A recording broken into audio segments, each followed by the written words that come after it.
G'day guys, MF West here, and it has been a couple of days now into Entorus, so I'm making this a relatively short video, just going over the legendaries, trinkets, and relics that you want to be searching for as an Unholy Death Knight. Now, to start off with, I've completed the Entorus raid on normal. Everyone knows it's a joke, and we're about 6 bosses deep into heroics with one raid night, and I've been really enjoying the raid. The bosses are really fun, and yeah, so legendaries. Now the good thing is a lot of you are gonna be or already know this, is that our shoulders and cold heart, or the chest, are our best in slot legendaries. Nothing has changed. Those are still very good.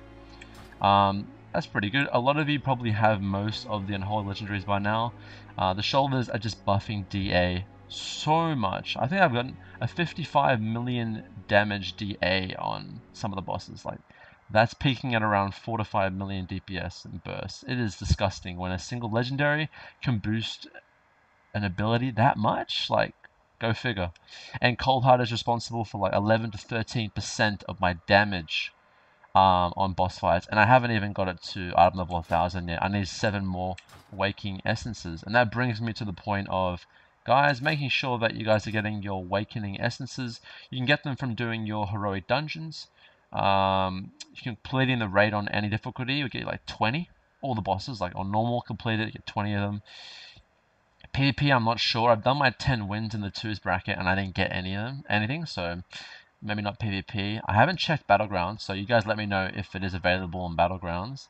And when LFR comes out, you can get it doing that. But yeah, just do your daily heroics. Your weekly emissaries give 5 to 7 as well. So yeah, that's the ways to get your legendaries to item level 1000. Now the new trinket that came out called Amanthal's Vision, it's great. It's kind of, I mean, it does what Kil'jaeden does. It gives you a flat stat boost.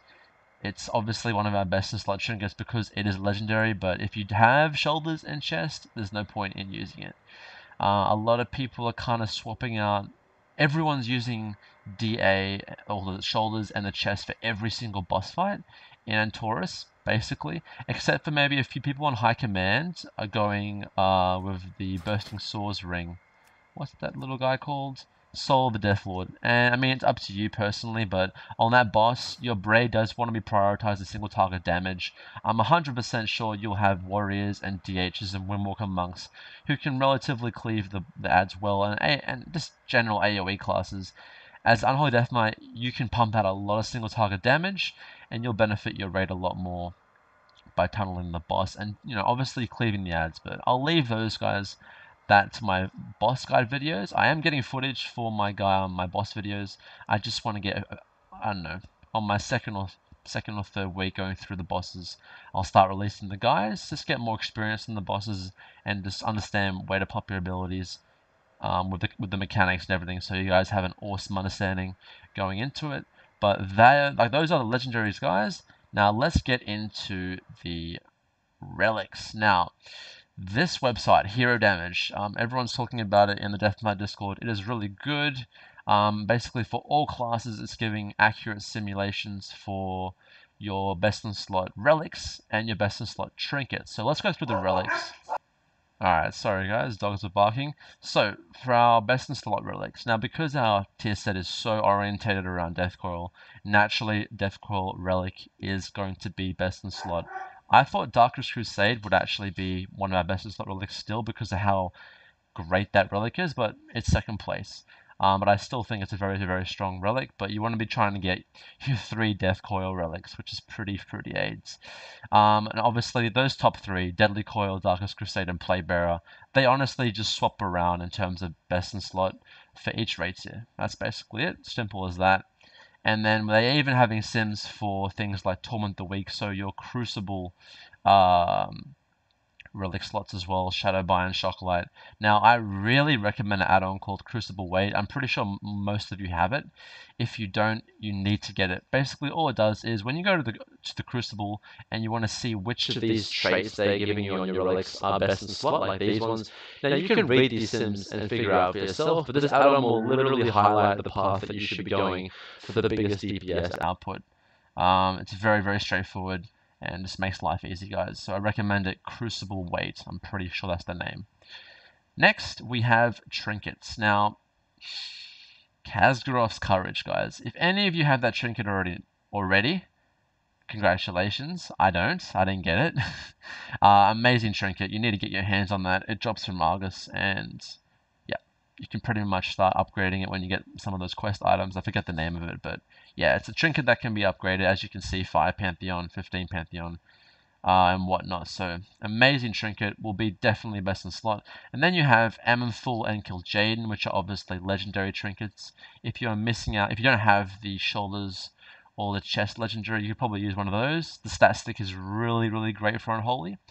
But other than that, Convergence of Fate, guys, is doing very, very well. It syncs very well with our tier set and is still one of the most amazing trinkets. I'm very surprised Blizzard has not nerfed it, but who's complaining? Try and get your hands on a Titan Forge Convergence of Fates. Keep fucking up Alessandre on normal or heroic and mythic difficulty in the Nighthold. Definitely recommend, guys.